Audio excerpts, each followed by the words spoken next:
Kembali lagi bersama kami di debat calon gubernur dan calon wakil gubernur Provinsi Banten tahun 2024. Kita akan melanjutkan sesi tanya jawab antar calon gubernur dan calon wakil gubernur.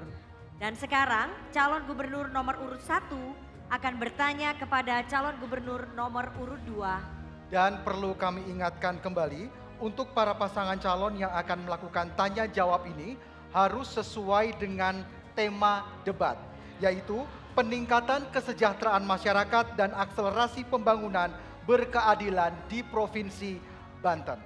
Kami persilakan calon gubernur nomor urut 1 Ibu Airin Rahmi untuk bertanya kepada calon gubernur nomor urut 2 Bapak Andra Soni. Waktu yang kami berikan 1 menit dimulai dari Anda berbicara. Kami persilakan.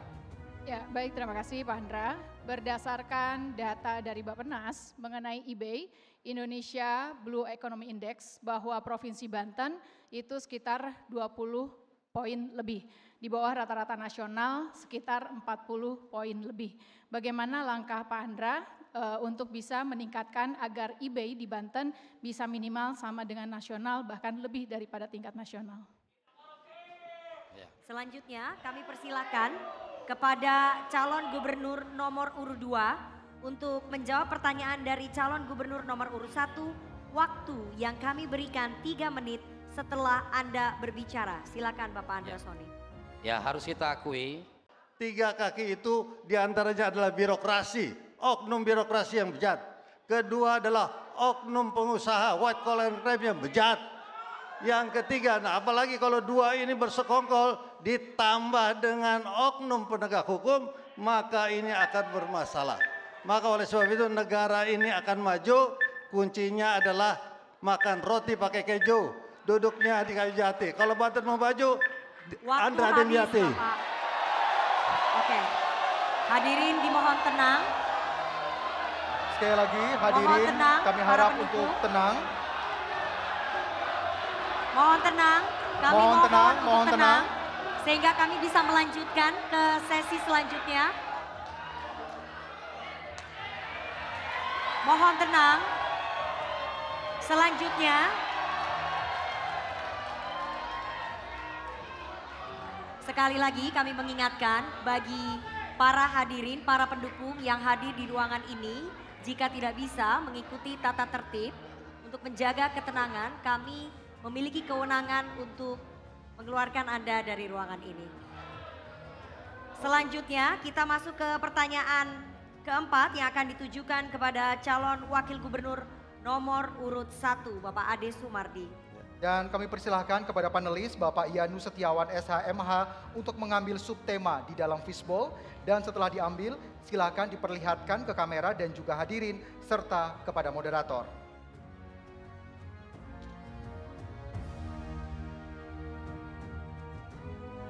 Kalian dibacakan Bapak. Subtema pembangunan sumber daya manusia. Subtema pembangunan sumber daya manusia yang akan ditanyakan kepada calon wakil gubernur nomor urut 1. Selanjutnya kami mengundang panelis Profesor Dr. Insinyur Haji Fatah Sulaiman STMT untuk mengambil daftar huruf dari dalam fishbowl yang sudah disediakan. Dan tolong ditunjukkan kepada Huruf kami. B. Huruf B. Pembangunan sumber daya manusia huruf B. Sekali lagi masih tersegel, masih terjaga kerahasiaannya.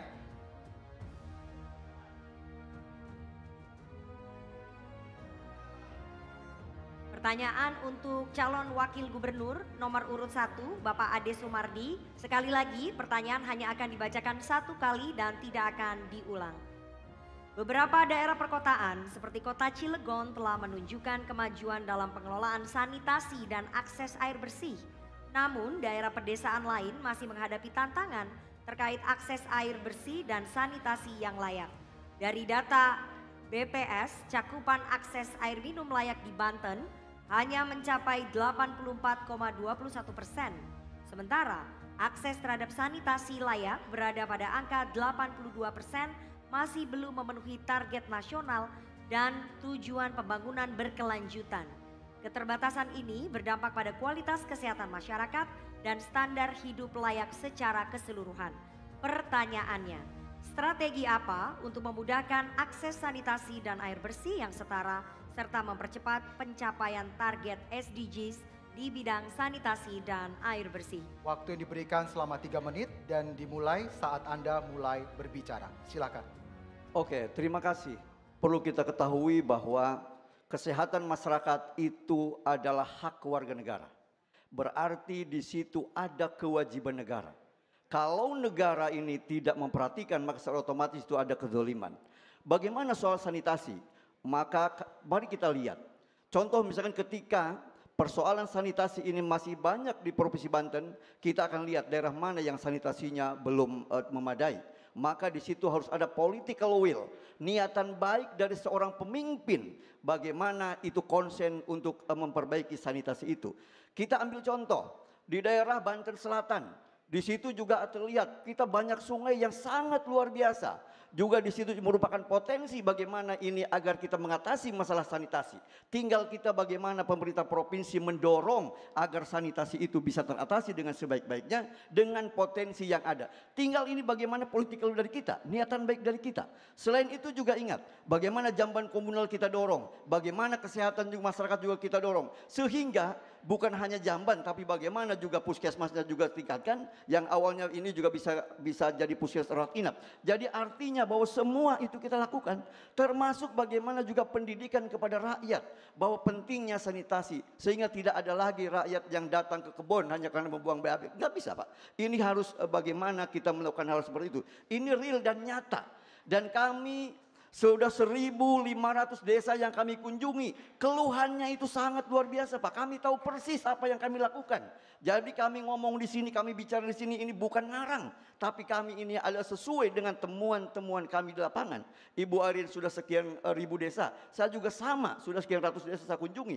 Tetapi artinya bahwa Airin Ade ini punya solusi bagaimana untuk mengatasi masalah ini. Artinya bahwa kita bukan ngarang, apapun yang kita lakukan ini adalah kasustik. Dan ini ada problematika yang ada di lapangan. Makanya Airin Ade akan menyelesaikan persoalan-persoalan rakyat Banten. Serahkan kepada kami. Terima kasih. Baik, Waktunya ada masih waktu panjang. jika ingin ditambahkan. Cukup? Waktunya masih Cukup. panjang. Baik, Cukup. terima kasih. Dan selanjutnya kepada calon wakil gubernur nomor urut 2, Bapak Ahmad Dimyati, kami persilahkan untuk merespon jawaban dari Bapak Ade Sumardi.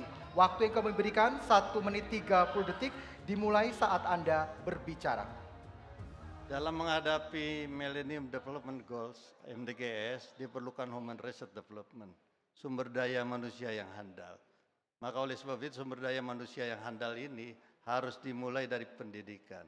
Pendidikan itu sangat penting sekali. Maka oleh sebab itu saudara-saudara sekalian, semua harus bagaimana lingkungan kita juga bagus. Maka saudara-saudara sekalian, pemerintah di situ harus hadir. Negara harus hadir berdasarkan pasal 28 konstitusi kita. Bahwa hak hidup masyarakat, hak mendapatkan pendidikan, hak mendapatkan kesehatan, itu harus diterima oleh rakyat masyarakat. Bagaimana rakyat masyarakat bisa gratis kalau daerahnya korupsi, kalau daerahnya bermasalah.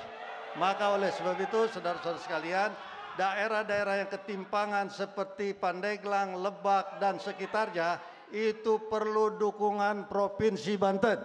Insya Allah dengan hadirnya Provinsi Banten, dengan pemerintahan yang baik, dengan good corporate governance, maka dengan sendirinya daerah-daerah itu akan setara, akan adil dan merata.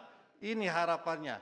Mudah-mudahan ke depan Banten akan lebih baik lagi, Banten akan bahagia, dan lapangan pekerjaan orang Banten tidak ada lagi yang menganggur dengan kepemimpinan Andra Dimyati. Demikian, terima kasih. Baik, selanjutnya kami berikan kesempatan kepada calon wakil gubernur nomor urut 1 untuk merespon jawaban dari calon wakil gubernur nomor urut 2. Waktunya 1 menit 30 detik dari mulai Anda berbicara. Terima kasih. Edukasi kepada rakyat itu adalah hal yang mutlak harus dilakukan. Kita punya perangkat yang sudah ada, tinggal bagaimana kita memungsikannya. Saya ambil contoh. Bagaimana itu ibu-ibu PKK dari mulai provinsi, kabupaten sampai desa kita gerakan. Bagaimana posyandu juga kita gerakan, bagaimana bidan juga kita gerakan, sehingga semua ini memberikan edukasi kepada rakyat. Ditambah juga kita dorong dengan anggaran, membuatkan MCK komunal dan sebagainya, sehingga dengan sendirinya rakyat akan paham dan ngerti tentang kesehatan. Dan saya kira kalau soal pendidikan gratis, wong sekarang SMA udah gratis negeri. Ya, negeri itu sudah gratis.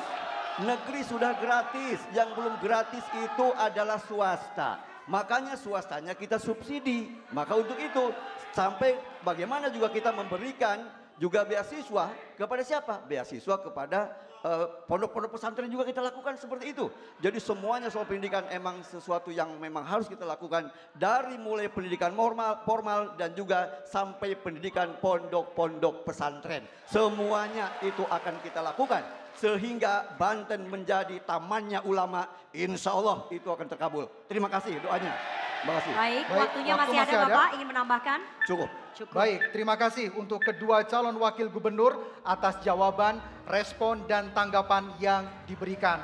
Dan untuk itu hadirin sekalian, mari kita berikan tepuk tangan yang paling meriah untuk kedua calon wakil gubernur Provinsi Banten tahun 2024. Hadirin dan pemirsa Trans TV, kita akan jeda terlebih dahulu dan kami akan kembali di segmen tanya jawab antara calon pemimpin daerah Provinsi Banten. Tetaplah bersama kami di debat calon gubernur dan calon wakil gubernur Provinsi Banten tahun 2024.